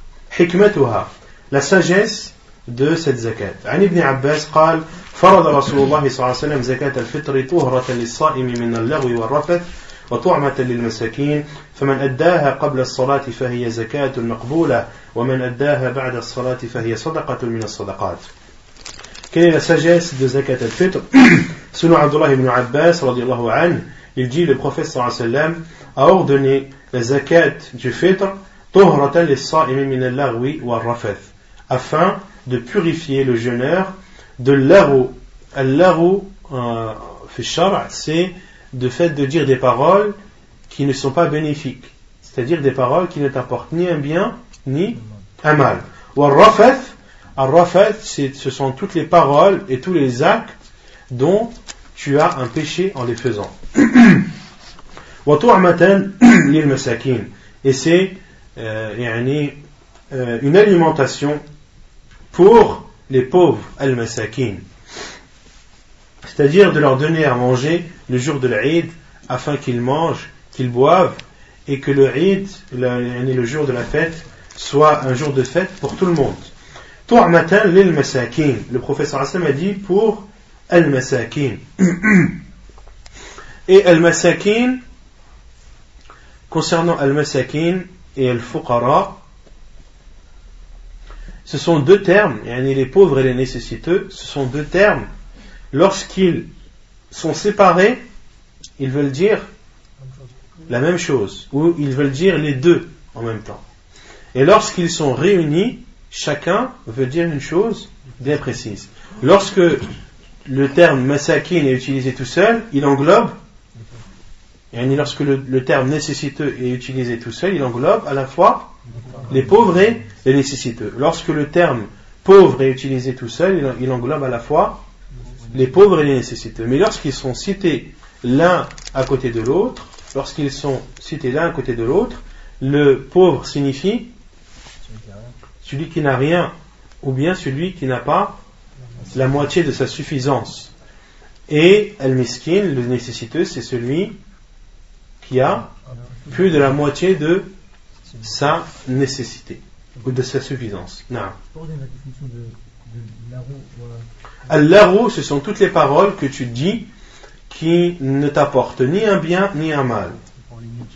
Les paroles inutiles. Des paroles inutiles dont tu n'as ni récompense ni châtiment. Et al-rafath, ce sont les paroles et les actes que tu fais dont tu seras responsable, des actes et des paroles qui sont un mal et qui augmenteront ton capital de péché. Non. Le fait de donner sadaqa, ça t'efface tout ça. Et ouais, ça permet aux musulmans, aux sa'im, aux jeûneurs, de se purifier, et de combler le manque. Parce que un musulman, un jeûneur, il ne sort pas de trois cas.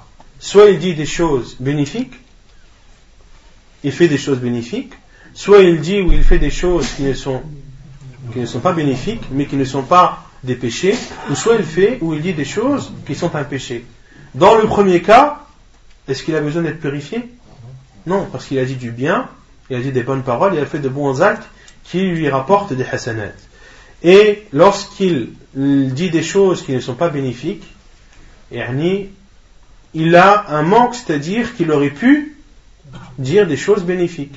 Donc au lieu de dire des choses bien qui lui rapporteront des bonnes actions, eh bien il dit des choses qui ne lui rapportent ni un bien ni un mal. Donc c'est un manque à combler, et zakat al-fitr permet justement de combler ce manque pour le jeûneur. Et celui qui la donne avant la prière, alors c'est une zakat qui est acceptée. Et celui qui la donne après la prière, alors elle est considérée comme une aumône parmi d'autres aumônes. Hadith authentique rapporté rapporté par Ibn Majah et Abu Daoud. Et dans ce hadith, il y a deux règles que les savants ont déduites. La première, c'est que toute adoration qui doit être accomplie dans un temps bien déterminé, lorsque tu l'accomplis en dehors de son temps, elle n'est pas acceptée. Illa li'udhr, sauf parce que la personne a une excuse. Ici, le professeur Hassan dit فَمَنْ أَدَّاهَا قَبْلَ الصَّلَاةِ فَهِيَ زَكَاةٌ مَقْبُولَةٌ. Celui qui la donne avant la prière, c'est une zakat qui est acceptée. Et celui qui la donne après la prière, c'est une aumône parmi les aumônes. Autrement dit, qu'elle n'est pas considérée comme une zakat. Donc, lorsque tu la sors en dehors de son temps déterminé, elle n'est pas acceptée de toi, sauf quand tu as une excuse. Quelle est la preuve qu'elle est acceptée que lorsque tu as une excuse? C'est le hadith du prophète sallallahu alayhi wa sallam.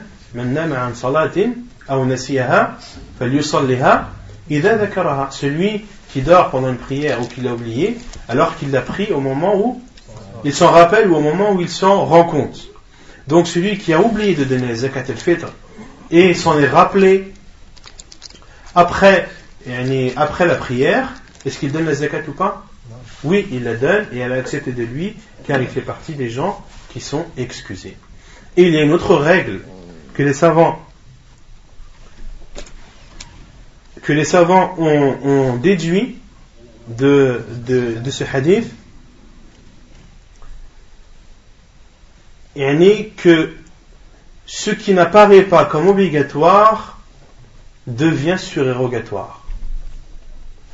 Les savants ont déduit de ce hadith que ce qui n'apparaît pas obligatoire se transforme en surérogatoire. Comment ils ont compris cela? Le professeur Hassan m'a dit ici, lui il a donné la zakat après la prière, en considérant que cela était la zakat et que c'était obligatoire pour lui.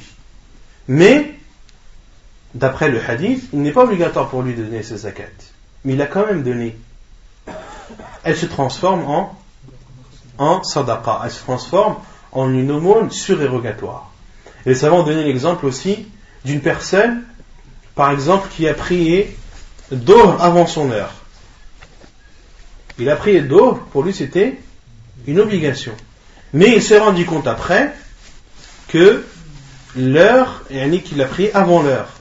Donc, en fait, pour lui, ce n'était pas une obligation. Et vu que ce n'était pas une obligation pour lui, cette prière se transforme alors en prière surérogatoire. ينقلب نفلا ما بان عدم وجوبه. Il se transforme en surérogatoire ce qui apparaît ou ce qui apparaît n'étant pas obligatoire. C'est clair ou pas? Non. J'ai pas compris le premier argument en fait. C'est-à-dire? Avant, je parle du cas de la personne qui a pris Dohr. Celui qui a pris Dohr avant l'heure. Ouais, ça j'ai compris. Non. Sur la zakat, celui qui a donné la zakat après la prière, lui il a considéré, il considérait qu'il devait donner la zakat même après la prière. D'accord? Mais là le professeur Sam a dit فَهِيَ صَدَقَةٌ مِنَ الصَّدَقَاتِ. Lui il pensait avoir fait une chose obligatoire mais qui en fait n'est plus obligatoire car le temps est passé. D'accord? Et vu que ce n'est plus une chose obligatoire, ça se transforme en surérogatoire. C'est pour cela que le professeur Sam a dit sadaqatun min as-sadaqat. Et celui qui la donne après la prière, alors elle est considérée comme une aumône parmi les aumônes surrogatoires. Pour le Dhuhr, celui qui prie le Dhuhr, Waqt al-Zawal, c'est interdit, même si c'est une sunna. Taïb, celui qui prie par exemple à 11h. Bon, 11h, d'accord.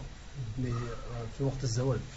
Non, on dit fait Waqt al-Zawal, les choses. Elle n'est pas acceptée, même si c'est en sunna. Parce que à la base, c'est interdit. Mais là, on parle de celui qui a prié le Dhuhr en pensant que c'était son heure. Ah, okay, d'accord. Là, on parle de celui qui a prié le Dhuhr en pensant que c'était son heure, mais par la suite, il s'est rendu compte qu'il a prié avant l'heure. D'accord? Yani, bana lahu adamu wujubih. Yani, par la suite, lui est apparu le fait que cette prière n'était pas obligatoire, parce qu'il l'a faite avant l'heure. Donc, elle se transforme en surrogatoire. على من تجب على الحر المسلم المالك لما يزيد عن قوته وقوت عياله يوما وليلة وتجب عليه عن نفسه وعمن تلزمه نفقته كزوجته وأبنائه وخدمه إذا كانوا مسلمين. عن ابن عمر قال أمر رسول الله صلى الله عليه وسلم بصدقة الفطر عن الصغير والكبير والحر والعبد ممن تمونون. حديث صحيح رواه الدارقطني والبيهقي. Envers qui la zakat al-fitr est obligatoire? Elle est obligatoire envers tous les musulmans libres, ceux qui ont en leur possession ce qui dépasse leurs besoins et le besoin de leur famille un jour ou une nuit. Ici les savants ont dit, c'est celui qui a plus que ce qui lui suffit à lui et à sa famille le jour de l'Eid ou bien la nuit, la veille de l'Eid. Vous avez compris ou pas? Celui qui a en sa possession de quoi nourrir sa famille. D'accord? Mais a plus la veille de l'Eid et le jour de l'Eid, il a en sa possession ce qui suffit à lui-même, ce qui suffit à sa famille, mais en plus. A plus que ce qui suffit à lui-même et à sa famille. Pour lui, zakat al-fitr est obligatoire. C'est clair ou pas? Et les savants même dit, celui par exemple qui a de quoi suffire sa personne et de quoi suffire sa famille, et le surplus c'est un nisf sa', la moitié d'un sa'. Est-ce qu'il le donne ou pas? Il donne, malgré que la zakat al-fitr c'est un sa'. Mais lui il n'a en sa possession que un demi sa'. Pour celui qui a le plus le jour de l'Eid ou bien la veille. La veille de l'Eid ou le jour de l'Eid, celui qui a plus que ce qui suffit à lui-même et à sa famille, la zakat lui est obligatoire.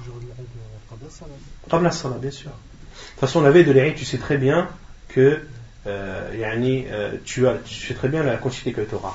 Après, pourquoi le jour de l'Eid? Parce que peut-être que le jour de l'Eid, tu vas devoir dépenser des choses dont tu as besoin toi et ta famille. D'accord? Et autrement dit, il n'y a pas de nisab ici. On ne dit pas la personne elle est riche, celui qui a le nisab, c'est lui qui doit sortir zakat al-fitr. C'est faux. Celui qui a un petit peu plus que ce qui lui suffit lui, sa famille, il doit donner zakat al-fitr. Même s'il a la moitié d'un sa', il donne la moitié d'un sa'. Fattaqullaha mastata'tum. وتجب عليه عن نفسه وعمن تلزمه نفقته. Et la zakat al-fitr est obligatoire pour la personne elle-même et pour ceux qui sont sous sa charge comme sa femme, ses enfants, ses serviteurs lorsqu'ils sont musulmans. La preuve est le hadith d'Ibn Umar anhu qui dit que le prophète sallallahu alayhi wa sallam a ordonné la zakat du fitr envers le petit, le grand, le libre comme l'esclave qui sont sous sa charge.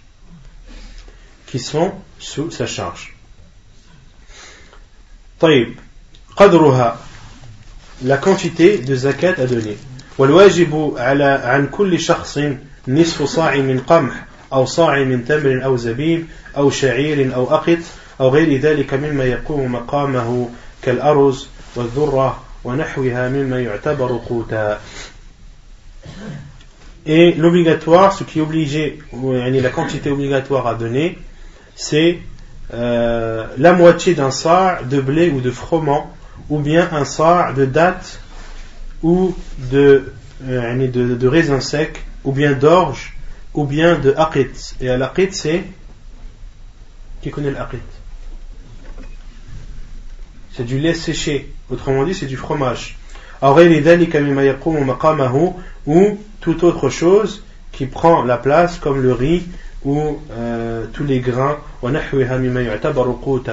tout ce qui est considéré comme étant un plat principal. Quant au fait que l'obligatoire concernant le blé, le froment est de la moitié d'un sa', la preuve est le hadith de Urwa ibn Zubayr. Car certains savants disent que ce qui est obligatoire pour le blé et le froment, c'est la moitié d'un sa'. Et toute autre chose en dehors du blé et du froment, que tu dois donner un sa'. Mais le blé et le froment en particulier, tu dois donner la moitié d'un sa'. Il y a un khilaf des savants à ce sujet. Certains savants disent que non, même pour le blé et le froment, tu dois donner un sa'.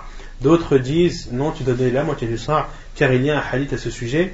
Et parmi ceux qui ont soutenu cet avis, il y a Cheikh l'Islam Ibn Taymiyyah rahimahullah. لحديث عروة بن الزبير أن أسماء بنت أبي بكر كانت تخرج على عهد رسول الله صلى الله عليه وسلم عن أهلها الحر منهم والمملوك مدين من حنطة أو صاعا من تمر بالمد وبالصاع الذي يقتاتون به.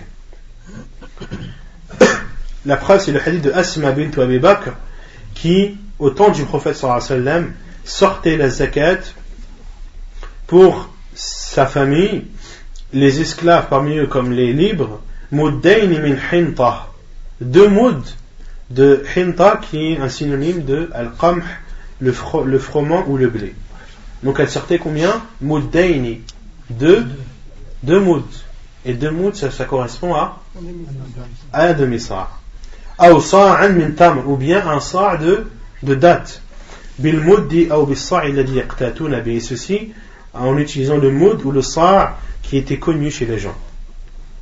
Hadith apporté par Al-Tahawi wa hada lafdhu. Donc ça, c'est la preuve que le minimum concernant le blé, le froment, c'est de un demi-sa'. أما كون الواجب من غير القمح صاعا فلحديث أبي سعيد الخدري. Et dans le fait que l'obligation concernant autre que le blé, le froment, qu'elle est de un sa', c'est la preuve, c'est le hadith de Abu Sa'id al-Khudri radiyallahu anhu. قال كنا نخرج زكاة الفطر صاعا من طعام أو صاعا من شعير أو صاعا من تمر أو صاعا من أقط أو صاعا من زبيب. Hadith al-muttafaqun alayh. Nous sortions à l'époque du prophète sallallahu alayhi wa sallam la zakat du fitr, un sa' de nourriture, ou bien un sa' d'orge, ou bien un sa' de date, ou bien un sa' de aqit, ou bien un sa' de zabib, qui est le raisin sec. Hadith authentique rapporté par Al-Bukhari et Muslim. ولم يجزي عامة الفقهاء إخراج القيمة وأجازه أبو حنيفة. Et l'ensemble ou la plupart des juristes, des savants de l'islam, n'autorisent pas de sortir l'équivalent. Et seul l'a autorisé Abu Hanifa, ذكره النووي في شرح مسلم. Le seul ayant autorisé cela, c'est l'imam Abu Hanifa. Quant à l'ensemble des autres savants, ils ne considèrent pas, ils n'autorisent pas le fait de sortir l'équivalent, c'est-à-dire de sortir l'équivalent en argent. Et que la zakat al-fitr, doit être sortie en nourriture et en aucun cas l'équivalent en argent ne doit être donné. Qultu, et l'auteur dit, je dis, wa qawlu Abi Hanifa rahimahullah mardoud, et la parole de Abu Hanifa ne doit pas être prise en compte. لأنه وما كان ربك نسيا, car Allah subhanahu wa ta'ala n'oublie pas. فلو كانت القيمة مجزئة لبين ذلك الله ورسوله. Et si le fait de sortir l'équivalent était autorisé, Allah subhanahu wa ta'ala et son envoyé sallallahu alayhi wa sallam auraient démontré cela. فالواجب الوقوف عند ظاهر النصوص. Il est donc obligatoire de s'arrêter sur l'apparent des textes, من غير تحريف ولا تأويل, sans dévier ni interpréter. Autrement dit, le prophète sallallahu alayhi wa sallam a dit sa', et Abu Sa'id al-Khudri radiyallahu anhu dit, nous sortions à l'époque du prophète sallallahu alayhi wa sallam un sa' de nourriture, un sa' de date, un sa' d'orge, etc., etc. Il ne parlait que de nourriture. Et donc, nous devons de suivre leur exemple et de sortir zakat al-fitr en nourriture également. وقت إخراجها عن ابن عمر قال أمر رسول الله صلى الله عليه وسلم بزكاة الفطر أن تؤدى قبل خروج الناس إلى الصلاة. Quand est-ce que l'on doit sortir la zakat? Selon Ibn Umar radiallahu anhu, il dit, le prophète sallallahu alayhi wa sallam a ordonné que l'on donne zakat al-fitr avant que les gens ne sortent à la prière. ويجوز تعجيلها لمن يقبضها قبل الفطر بيوم أو يومين. Et il est autorisé de la donner en avance à ceux qui acceptent de la prendre avant le jour de l'Eid d'un ou 2 jours.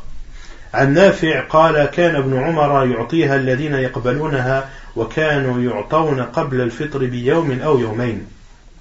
Selon Nafi' qui dit que Ibn Umar radiallahu anhu donnait, c'est-à-dire donnait zakat al-fitr à ceux qui l'acceptaient et il leur donnait, ou on leur donnait la zakat al-fitr un jour ou 2 jours avant le jour al-fitr, avant le jour de la fête. Hadith rapporté par Al-Bukhari. ويحرم تأخيرها عن وقتها لغير عذر. Et il est interdit de retarder zakat al-fitr avant, de la retarder sans excuse valable. Selon Ibn Abbas, عن ابن عباس قال فرض رسول الله صلى الله عليه وسلم زكاة الفطر طهرة للصائم من اللغو والرفث وطعمة للمساكين فمن أداها قبل الصلاة فهي زكاة مقبولة ومن أداها بعد الصلاة فهي صدقة من الصدقات. حديث سبق وهو حديث صحيح. Et selon Ibn Abbas radiallahu anhu, il dit, le prophète sallallahu alayhi wa sallam a ordonné que l'on donne zakat al-fitr comme purification pour le jeûneur du lagho, des paroles non utiles, ou al-rafath, des paroles et des actes qui sont mal, dont il aura des péchés, wa tu'matan lil-masakin, et c'est également nourriture pour les pauvres et les nécessiteux.